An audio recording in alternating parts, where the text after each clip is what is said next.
বাংলাদেশি নাগরিক অবৈধভাবে বিভিন্ন সময় বিশেষ করে ৬ থেকে ৮ মাস আগে ইন্ডিয়াতে অবৈধভাবে অনুপ্রবেশ করে, যেমন রাঙামাটি জেলার দিয়ে এবং এদিকে বিলোনিয়া দিয়ে উদয়পুর গোমতী জেলা দিয়ে অনুপ্রবেশ করে।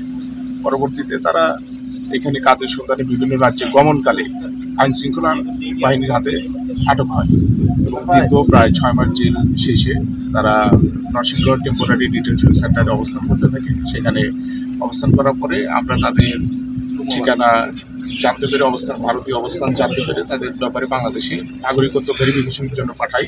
সিটিজেনশিপ ভেরিফিকেশন সেটা হয়ে আসার পরে আমরা তাদের নাগরিকত্ব নিশ্চিত হওয়ার পরে বাংলাদেশে প্রত্যাবাসনের ব্যবস্থা করি।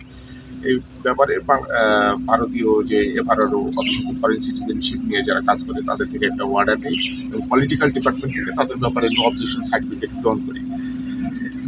আজকে তো ১১ জন আসছে, এরকম আরো কতজন আছে? এরকম আমাদের জানা মতো এখনো ১৪ জন আছে যাদের ন্যাশনালিটি ভেরিফিকেশন বাংলাদেশে চলতেছে। আগামীতে খুব তাড়াতাড়ি আমরা তাদের জন্য রেজিস্ট্রেশন ব্যবস্থা করবো যদি নাগরিকত্ব ঠিক হয়। For more updates, follow us on Facebook, subscribe our YouTube channel, get the latest update on www.daily-sun.com.